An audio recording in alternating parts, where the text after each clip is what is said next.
अब हम डिस्कस कर लेते हैं ह्यूमन का नर्वस सिस्टम। अगर मैं ह्यूमन के नर्वस सिस्टम की बात करूं तो इसके अंदर दो इंपॉर्टेंट रीजन्स है। पहला है सेंट्रल नर्वस सिस्टम, जो कि आपका ब्रेन और स्पाइनल कॉर्ड है। Central as the name show कि ये आपकी बॉडी के अंदर मैसेजेस को कंट्रोल करना, मैसेज को इंटरप्रेट करके बॉडी को कोऑर्डिनेट करवा के ऑर्डर्स देना सेंट्रल नर्वस सिस्टम की जिम्मेदारी है। सेकेंड, आपके पास पेरिफेरल नर्वस सिस्टम होता है। ये वो पेरिफेरल नर्वस सिस्टम में ये वो न्यूरॉन्स होती हैं या वो नर्व्स होती हैं जो कि आपके ब्रेन से मैसेज लेके जाते हैं आपकी बॉडी तक, और फिर आपकी बॉडी से मैसेज लेके जाता है आपके ब्रेन तक, ताकि आपका ब्रेन उसे इंटरप्रेट करके उसके अकॉर्डिंग ऑर्डर दे सके। अब हमारे पास, क्योंकि सेंट्रल नर्वस सिस्टम में दो इंपॉर्टेंट रीजन्स हैं, एक है हमारे पास ब्रेन और दूसरा है हमारे पास स्पाइनल कॉर्ड। ब्रेन की बात करूं तो ब्रेन को हम लोग तीन रीजन से डिवाइड करते हैं। फोर ब्रेन जो कि सामने वाला रीजन है, मिड ब्रेन जो कि फोर ब्रेन के अंदर होता है, और हाइंड ब्रेन जो कि आपकी गर्दन वाले रीजन को कहते हैं। फोर ब्रेन की बात करें तो फोर ब्रेन आगे फर्दर तीन रीजन में डिवाइड होता है। इनको अंडरस्टैंड करने के लिए आप लोगों ने TLC याद रखना है। T stand for thalamus, L stand for limbic region and C stand for cerebrum. अगर मैं सेरिब्रम की बात करूं तो आपका सेरिब्रम जो है वो सबसे ज्यादा लार्जेस्ट पार्ट है आपके फोर ब्रेन का। यानी अगर ये आपको ये ब्लू रीजन नजर आ रहा है तो ये सारा जो है, ये जो फोल्ड होगा ये आपका सेरिब्रम है। और इसके वेल डेवलप्ड या फोर ब्रेन के वेल डेवलप्ड होने की वजह से आपके जो ह्यूमंस हैं उनके अंदर इंटेलिजेंस, रीजनिंग, स्पीच और अंडरस्टैंडिंग जैसी जो एबिलिटीज थी वो क्रिएट हुई हैं। सेरिब्रम जो होता है वो दो रीजन्स में डिवाइड होता है। अगर आपने किसी भी एनिमल का ब्रेन को ऊपर से देखें तो वो जो होता है वो दो रीजन्स में डिवाइडेड होता है, राइट रीजन और लेफ्ट रीजन। जो राइट सेरिब्रम होता है, ब्रेन को अगर हम लोग इस तरह से देखा जाता है ना, ब्रेन इस तरह से यूँ ऊपर से नजर आता है, तो ये वाला जो ऊपर वाला रीजन होता है इसको हम लोग कहते हैं राइट सेरिब्रम, और जो ये वाला रीजन होता है इसको हम लोग कहते हैं लेफ्ट सेरिब्रम। जो राइट सेरिब्रम होता है ये आपके बॉडी के लेफ्ट हिस्से को कंट्रोल करेगा, और लेफ्ट सेरिब्रम आपकी बॉडी के राइट हिस्से को कंट्रोल करेगा। इसीलिए अगर आप देखो तो आपकी बॉडी के अंदर, अगर ये मेरी बॉडी है तो इसके अंदर जो ये वाला रीजन है, this is my left side, और ये मेरी बॉडी के इस पूरे पार्ट को, मेरी बॉडी के जितने भी राइट ऑर्गन्स ये राइट साइड है उसको कंट्रोल करें। और ये मेरी बॉडी का, क्योंकि जो है ये राइट रीजन है, और ये मेरी बॉडी के जितने भी लेफ्ट ऑर्गन्स हैं उनको कंट्रोल करें। अब इन दोनों रीजन्स को कोऑर्डिनेट करवाने के लिए, इन दोनों रीजन्स से मैसेजेस को कम्युनिकेट करवाने के लिए हमारे पास कॉर्पस कॉलोसम होता है। कॉर्पस कॉलोसम जो होता है ये एक network of axons and nerves and neuron fibres होते हैं जो कि राइट हेमिस्फीयर से मैसेज लेफ्ट में और लेफ्ट का मैसेज राइट में, यानी कि ये एक हाईवे है कॉर्पस कॉलोसम, जिससे जो होता है वो सेरिब्रम आपस में कम्युनिकेट करते हैं। फिर उसके बाद हमारे पास आ जाता है सेरिब्रल कॉर्टेक्स। सेरिब्रल कॉर्टेक्स जो होता है वो आपके जितने भी विजुअली इंफॉर्मेशन होती है उसको रिसीव करता है, अंडरस्टैंडिंग करता है, और उसके लिए उसको आगे जो होता है वो इंटरप्रेट करता है। इसके अंदर जो आगे वाली लोब होती है उसको हम लोग फ्रंटल लोब कहते हैं, जो कि आपके मोटर फंक्शंस को जो है वो कंट्रोल कर रही होती है, क्योंकि ये सारी सेंसरी इंफॉर्मेशन को अंडरस्टैंड और उसके अकॉर्डिंग एक्ट करवाते हैं। So that's why frontal lobe आपके मोटर फंक्शनिंग के बॉडी की मूवमेंट को कंट्रोल करिए। पैराइटल लोब आपकी बॉडी के अंदर जो है वो नर्व इम्पल्सेस, जो स्किन के जितने भी मैसेजेस होंगे उनको रिसीव करेगी। ऑक्यूपिटल लोब जो होता है वो आपकी इंफॉर्मेशन को, जितनी भी आपने देखकर इंफॉर्मेशन ली है उसको जज करना, उसको रिसीव करना इसकी जिम्मेदारी है। फिर उसके बाद आपके पास टेम्पोरल लोब होती है जो कि आपकी सुनने की और आपकी स्मेल करने की जो कैपेबिलिटी होती है उसको अंडरस्टैंड करके उसके अकॉर्डिंग जो होता है वो एक्ट करवाती है। फिर हमारे पास फोर ब्रेन के अंदर C रीजन तो हो गया। अब हम बात करते हैं L रीजन की, जिसको हम लोग लिम्बिक सिस्टम कहते हैं। ये लिम्बिक सिस्टम सबसे ज़्यादा इंपॉर्टेंट और कम्प्लेक्स रीजन है फोर ब्रेन का। आपकी बॉडी के अंदर जितने भी इमोशंस हैं, जितने भी फीलिंग्स हैं, वो बेसिकली लिम्बिक सिस्टम की वजह से। आपकी बॉडी के अंदर अगर मैं लिम्बिक सिस्टम की बात करूँ तो ये फर्दर 3 कैटेगरीज में डिवाइड होता है। पहला होता है आपका हाइपोथैलेमस, फिर होता है आपका एमिगडाला, एंड देन आखिर में आपके पास आता है हिपोकैम्पस। HAH से आपने याद रखना है कि ये 3 रीजन जो है वो लिम्बिक सिस्टम के। स्टूडेंट क्योंकि अक्सर कंफ्यूज करते हैं कि जो हाइपोथैलेमस है वो थैलेमस का रीजन है, लेकिन वो थैलेमस का रीजन नहीं बल्कि लिम्बिक सिस्टम का रीजन है। लिम्बिक सिस्टम की बात करें तो उसके बाद हमारे पास जो तीसरा रीजन आता है वो आता है थैलेमस। थैलेमस का कोई खास इंपॉर्टेंट काम नहीं होता, वो सिर्फ ये करता है कि जितने भी सेंसरी इंपल्सेस को रिसीव कर रहा होता है वो 2 रीजन से प्रोवाइड करता है, एक तो लिम्बिक सिस्टम में, दूसरा सेरिब्रम में। यानी कि सेरिब्रम और लिम्बिक सिस्टम को जितनी भी इंफॉर्मेशन प्रोवाइड करता है वो थैलेमस की जिम्मेदारी होती है।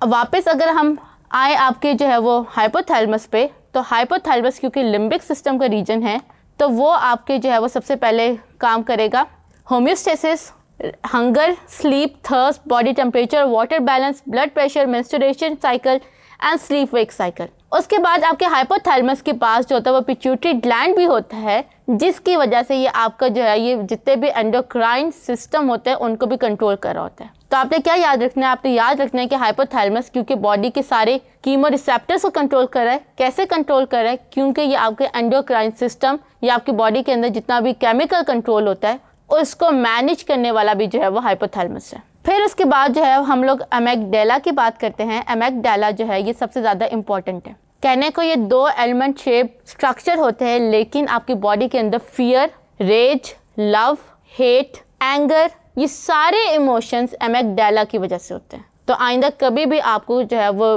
गुस्सा आए या प्लेजर फील हो या हैप्पीनेस फील हो तो आप अंडरस्टैंड करें कि ये बिकॉज ऑफ आपके एमिगडाला है। देन हमारे पास जो आता है हिप्पोकैम्पस। आप तो कैंपस से याद रखते हैं, कैंपस में क्या करते हैं? पढ़ते हैं। तो हिप्पोकैम्पस की जिम्मेदारी होती है कि आपकी बॉडी के अंदर या ब्रेन के अंदर जितनी भी शॉर्ट टर्म मेमोरी है उसको कन्वर्ट कर दिया जाए इनटू लॉन्ग टर्म मेमोरी। तो इसीलिए आप तो याद रखते हैं कि कैंपस से क्योंकि पढ़ते हैं, सो दैट्स वाई हिप्पोकैम्पस आपकी लॉन्ग टर्म मेमोरी को क्रिएट कर रहा होता है। देन हम बात करते हैं मिड ब्रेन की। जितने भी आपके रेप्टाइल्स और आपके एम्फीबियंस हैं या बर्ड्स हैं उनके अंदर मिड ब्रेन जो था वो वेल डेवलप था, लेकिन ह्यूमन के अंदर जो सारे मिड ब्रेन के फंक्शंस है वो बेसिकली फोर ब्रेन ने ले लिए और दैट्स वाई जो ह्यूमन के अंदर मिड ब्रेन है वो काफ़ी ज़्यादा रिड्यूस है और वो सिर्फ जो है वो मैसेज को कन्वे करता है सेरिबेलम, सेरिब्रम और स्पाइनल कॉर्ड से, यानी कि ये इट्स जस्ट एन हाईवे जो कि आगे मैसेज को कैरी करवाता है। फिर हमारे पास आती है हाइंड ब्रेन।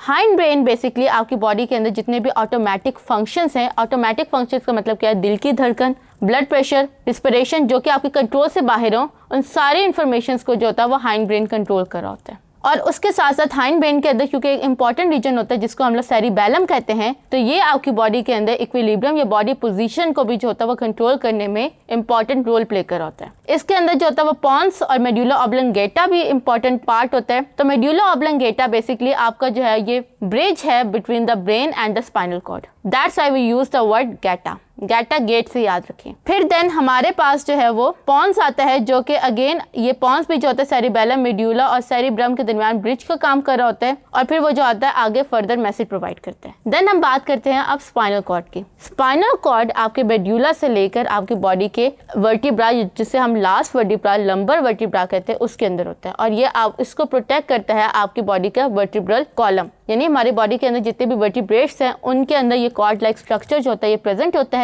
और ये आपकी बॉडी के सर्टेन बॉडी फंक्शंस को जो होता है वो कंट्रोल कर रहा होता है। सो इस तरह से आपका ब्रेन और स्पाइनल कॉर्ड जो होता है वो आपके बॉडी का सिस्टम जो होता है वो क्रिएट कर रहे होते हैं। सेंट्रल नर्वस सिस्टम के बाद हम लोग बात करते हैं पेरिफेरल नर्वस सिस्टम की। पेरिफेरल नर्वस सिस्टम जैसे सेंट्रल नर्वस सिस्टम आपकी बॉडी को कंट्रोल कर रहा है, तो मैसेज लेकर जाना और लेकर आना जिसका काम है वो आपका पेरिफेरल नर्वस सिस्टम है। पेरिफेरल नर्वस सिस्टम में 2 तरह की नर्व्स होती है, एक क्रेनियल जो कि ब्रेन से निकलती है, दूसरा स्पाइनल नर्व्स जो कि आपके स्पाइनल कॉर्ड से निकल रही होती हैं। अब पेरिफेरल नर्वस सिस्टम में हमारे पास 2 इंपॉर्टेंट सिस्टम्स होते हैं, एक ऑटोनॉमिक नर्वस सिस्टम जो कि आपकी मोटर न्यूरॉन्स होती हैं और ये आगे फर्दर डिवाइडेड होता है into sympathetic and parasympathetic nervous system. पहले बात करते हैं सिंपैथेटिक नर्वस सिस्टम की। यहाँ पे आपकी जो है बुक के अंदर काफ़ी ज़्यादा कन्फ्यूजन गिवन है, तो इसको मैं आसान कर देती हूँ। आपका ऑटोनॉमिक नर्वस सिस्टम का मतलब ये है कि आपकी बॉडी के अंदर जो रिसेप्टर्स हैं, ये जो इफेक्टर्स हैं, उनको कंट्रोल करना। अब बॉडी के अंदर 2 तरह के इफेक्टर्स होते हैं। एक इफेक्टर्स वो जिनको हमारे जो है वो हमारी कंट्रोल में होते हैं, उनको हम वॉलेंट्री एक्शंस कहते हैं और वो हमारे मोटर न्यूरॉन्स कंट्रोल कर रहे होते हैं।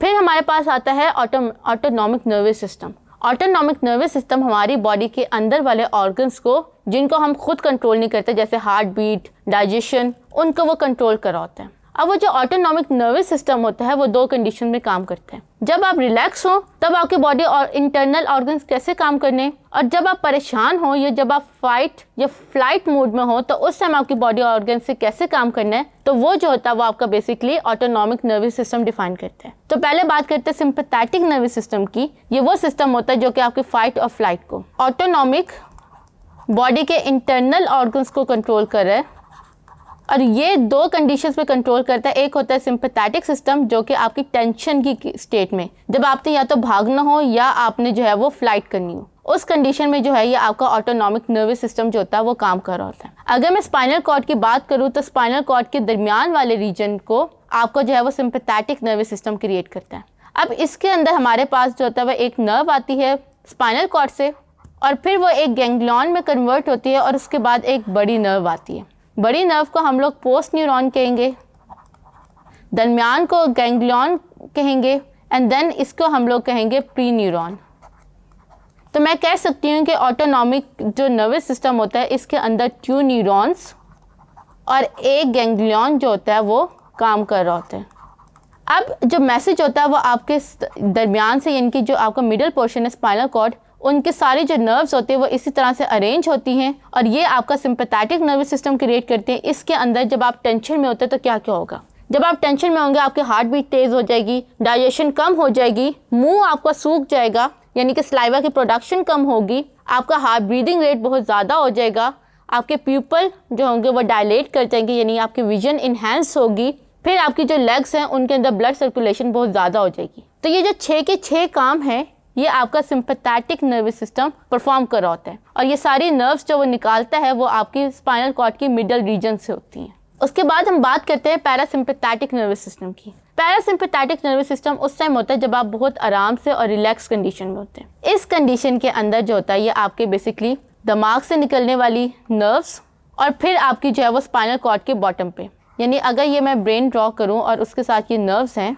तो इनमें से जो यहाँ वाले रीजन की जो नर्व्स होंगी और जो दिमाग होगा उसकी नर्व्स मिलकर आपकी पैरासिम्पैथेटिक नर्वस सिस्टम क्रिएट करेंगी। अब पैरासिम्पैथेटिक नर्वस सिस्टम के अंदर जो प्री न्यूरॉन होता है वो काफ़ी बड़ा होता है, देन हमारे पास गैंग्लियन होता है और फिर आखिर में हमारे पास पोस्ट न्यूरॉन होता है।